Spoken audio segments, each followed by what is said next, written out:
Hey everybody, Alan Barnowski here with a lesson for Acoustic Guitar Magazine. We're going to be doing two things today. The second thing is looking at that etude that I was just playing. It's an etude from Fernando Sor. It's from classical guitar. It's meant for fingerstyle playing, but with a pick, it works really well as a technique builder for string crossing.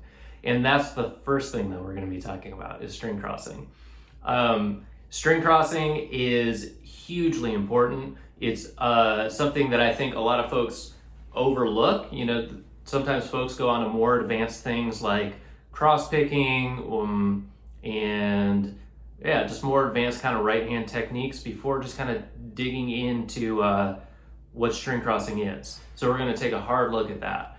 I got to say that the etude, the Fernando Sor etude, is very difficult to play. So stick around with me for the first half of the video when we talk about string crossing. This applies to everybody. Even if you're super advanced, this is going to be really helpful for you. And if you're feeling brave, then go on to the Sor etude. So that's what we're going to be doing today. So let's jump right in. String crossing. What does this mean? It is literally just playing across more than one string. So if we do like a G string to a B string, that is a string crossing. All right, so it seems pretty intuitive. But we can really dive in and look at some more nuanced things.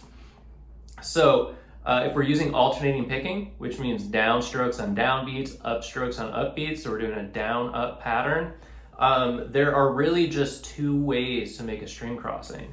You can do a downstroke on a lower string, let's use the G string for an example, and an upstroke on a higher string, like the B string. And that's the first way you can do it, a string crossing that is. And that's what we call outside picking, because the pick approaches that pair of strings from the outside. If that doesn't make sense to you, just try it and you'll intuitively feel this outside picking. The other option is inside picking. So you do a downstroke on a higher string. So here let's use the B string. Downstroke on the B string, then upstroke on the G string. Downstroke on B, upstroke on G, and this gives us inside picking. All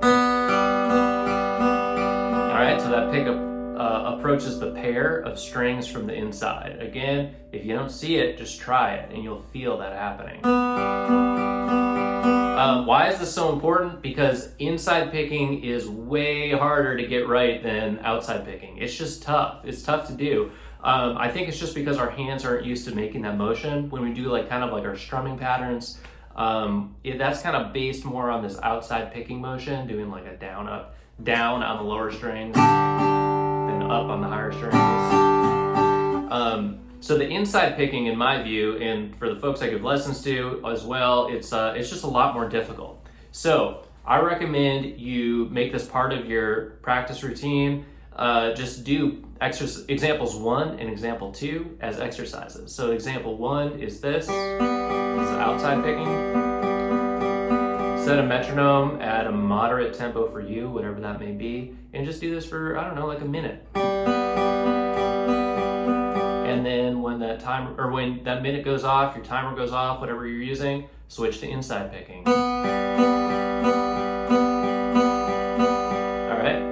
Metronome at a moderate speed. Over time, you're going to build a lot of dexterity. You can take it another step and add a string jump. So in this case, we could do like the D string to the B string. You can do it outside picking. That's example 3 if you're looking at the tab. Or you can do inside picking with that string jump. That's example 4. The inside picking with the string jump, example 4, is by far the hardest of all of these. But if you work on this and you can do it smoothly and you really drill it down, it's gonna improve so much in your right hand playing. Trust me on that. It really can work wonders, in my opinion. So some of you may be thinking, there's got to be more ways to do a string crossing than just the two that you've described. I talked about outside picking and inside picking, and then of course having these string jumps as well. And no, there's really not. So the only thing we could change is starting with an upstroke. And let's say we start with an upstroke on a higher string and do a downstroke on a lower string. All right, so now I'm doing upstroke on B, downstroke on G. That just gets you back to outside picking. And if you do the opposite, if you do the upstroke on the lower string, that just gives you back to inside picking. The only other room you can fit into this is if you do multiple downstrokes, multiple upstrokes. But remember, we're using alternating picking. Most flat pickers these days teach alternating picking. That's what I suggest you do. That's what I use.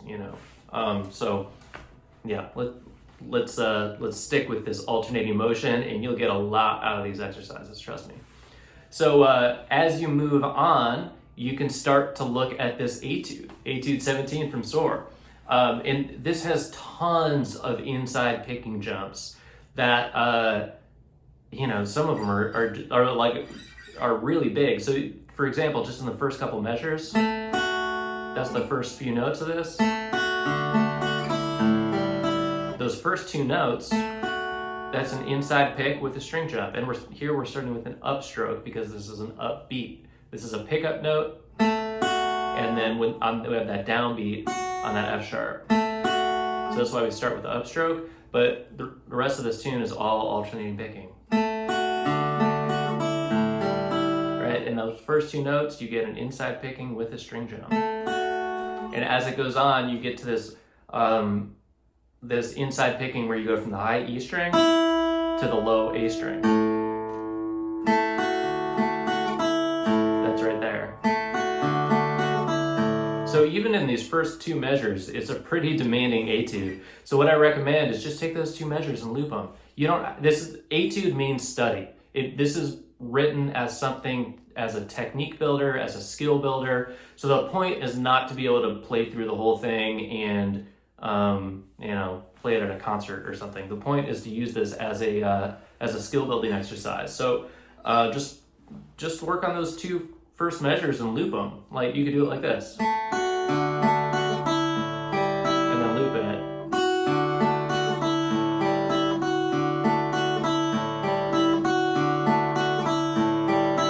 And that's the idea. And you might do that as part of your little warm-up routine or exercises for a couple weeks before you're ready to move on, and that's totally fine. If you can do those first couple measures well, the rest of the piece I think should come easier for you because it's more where that came from. It's more of these big inside picking jumps. So what I'll do now is I'll go ahead and play through the whole thing so you can hear it, and if you want to later workshop the left hand stuff, you can see it in this video. If you want to see what I'm doing in my right hand, you can see it here. So here it is. Here's the whole of Etude 17.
Okay, so there it is. That's the whole piece, Etude 17.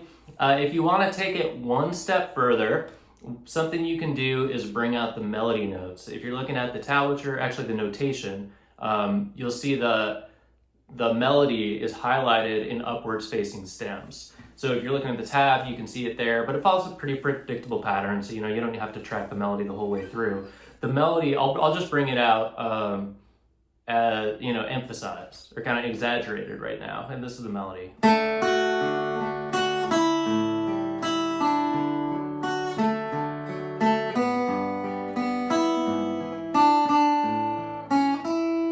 the melody is the part that happens on the higher strings, and it has this rhythm of da da da da da da. That's the melody. So